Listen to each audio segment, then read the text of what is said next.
If you suffer from COPD, you're not alone. More than 90,000 people in West Virginia have COPD, or chronic obstructive pulmonary disease. It's a national problem. That's why November is also COPD Awareness Month. The majority of cases are caused by smoking and secondhand smoke. Here to talk about this is Chantal Fields, Area Director of the American Lung Association in West Virginia. Chantal, thank you for being here. Thank you for having me. Can you talk about COPD and the problem that we have in West Virginia? We have a real problem in West Virginia. As you just stated, we have close to 91,000 people that have already been diagnosed with this problem, and probably a lot more people that haven't had an official diagnosis yet, mostly because about 50% of the adults in this state are either smokers or past smokers, and that's your highest risk factor for getting COPD. It is actually the fourth leading cause of death in the country, but in West Virginia, it's our third leading cause of death. And, you know, it always, scares me to think about us having these bad statistics and what that means really for the population health. And I know that, tobacco use and smoking are big causative factors. But let's talk about smoking and COPD, because I think it's important for our viewers to know that COPD can be prevented. COPD can be prevented because the highest risk factor for it is smoking. And about 80% of the cases of COPD in the state are smoking related. There are a couple of other factors. There is one genetic factor, the alpha-1 antitrypsin, and there are some toxins and chemical exposures that can cause it, but it's smoking. 80% of them are caused by smoking. So if we could just get people who are smoking now to quit and keep our kids from ever starting, because we know that the average age of the new smoker in this state is 12. So if we can keep our kids from even starting, we can really bring those numbers down in the future by just not having the smokers. Right. I tell this story, but my mother had COPD, and actually end-stage COPD, and ended up passing away from COPD. And she quit smoking about 15 years before she was actually diagnosed, and then ended up, passing away from COPD, really. I mean, there was other factors, but that was the primary factor that was a problem for her. But, she had 25 pack years of smoking, prior to that. And, my family was, obviously very impacted by watching her and the difficulty she had, in breathing. And so I think that it's critical for people to understand that smoking not only impacts you as a smoker, but it also impacts the people around you in a lot of ways. Can you talk about that? It absolutely does, because I have the same situation in my family. My grandmother died from COPD, and she had not been a smoker. Also, it had probably been a good 20 years since she had quit. The damage had already been done. And so what you see is you end up with folks who are on oxygen. Their quality of life decreases, and their family members really are the ones that bear the brunt of a lot of their healthcare issues, a lot of their personal care. And then even the other issue, when you have that disease, my grandmother actually fell down and broke her hip. There wasn't much they could do about it because the COPD was so bad that she wasn't a candidate for surgery. So other health issues get impacted by the COPD also.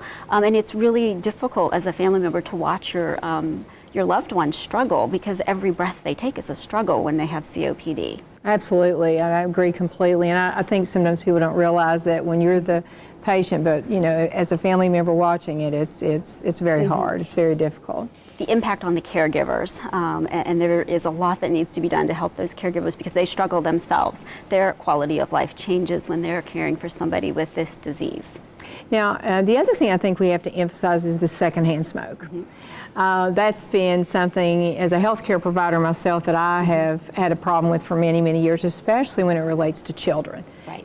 They can't move out of the room. They can't leave their household, yet when they have parents who smoke, it is impacting their health. And I've heard pediatricians speak to this on many occasions. Can you talk about the devastating impact of secondhand smoke and how it can also lead to COPD? Statistically, the research shows that 1 hour spent in a room with somebody smoking is the equivalent of you having smoked one cigarette yourself. So clearly, if the secondhand smoke is just as impactful on the person that doesn't smoke as it is on the person who's smoking themselves. And we have a lot of cases of COPD that are caused by secondhand smoke. I'm meeting more and more, particularly women right now, who are being diagnosed with COPD, never smoked a cigarette in their life, but they did maybe live with a smoker or worked in an environment at a time before we had clean indoor air rules when they were working in rooms full of people smoking. And that's how they've gotten their COPD, never smoked themselves. So if you smoke, you're not only impacting you, but you're impacting everybody in the room and everybody around you. And your pets, if you have pets. So if that's not enough, think about your pets, because they can be impacted by that secondhand smoke also. Again, I'll say there's nothing good about smoking. That's right. Nothing good about smoking. I know that COPD is very prevalent in West Virginia, and I know that you all do a lot of work with the Lung Association of trying to educate the public about COPD and smoking and how it impacts COPD. Talk about what your organization does. What do we do across the state in terms of prevention? Because we've got to educate people. That's the only way to make a change in behavior. Well, the biggest thing that we've done is for about the last year, we've been housing the West Virginia COPD Coalition, which is the first time that we've had a coalition dedicated to COPD in this state. The coalition is made up of over 100 stakeholders from around the state. In the last year and a half, we've held 2 symposiums where we've brought everybody in the state who works in some way with COPD, brought them together. That in itself was a first, to actually pull everybody together that had anything to do with COPD and kind of meet each other and say, wow, we're all working towards the same goals here.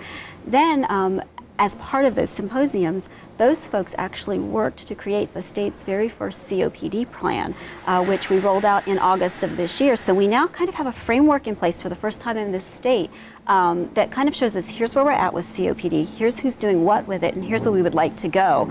And it kind of gives us some goals and objectives of what we should all be working on in this state to help bring down COPD rates. And that plan covers everything from management of COPD, diagnosis of COPD, even policy issues and research issues. So we're really proud to have that out there and ready to go, because it really gives us a starting point now for how we can all start working together to work on this issue. What would you say if you were going to say, what is the first thing we need to do that we haven't been doing in the past that really is going to impact the rate of the diagnosis of COPD because of some of the smoking and exposure to secondhand smoke? And it really comes back to what can we do with those smoking rates. So continuing to offer a program in this state to help folks to quit smoking, continuing to offer programs such as the RAISE program, which is the youth prevention program in this state. Keeping those kids from starting is the best thing we can do. We know that if a child has not used by the age of 18, they're probably never going to be a tobacco user. So those are the types of things that make the most immediate and long-term impact by keeping folks from even using that product. So that's really where we really need to focus our early efforts, but also helping folks that already have COPD manage that COPD, just by helping them make community connections. What resources are there for them to help manage the disease?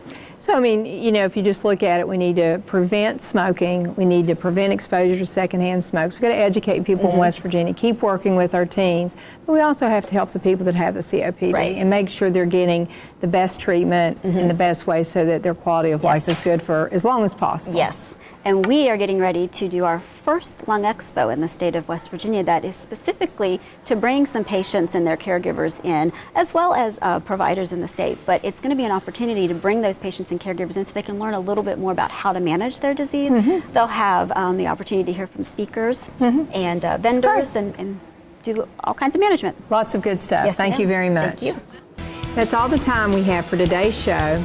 I want to thank the CAMC Cancer Center for helping us call attention to this disease, and a thank you to all of our guests, Dr. Adam Hubert, Andrea Barnhouse, and Chantal Fields. Remember, you can always follow us on Facebook, Twitter, and our website. I'm Karen Bowling. Thanks for watching The State of Health.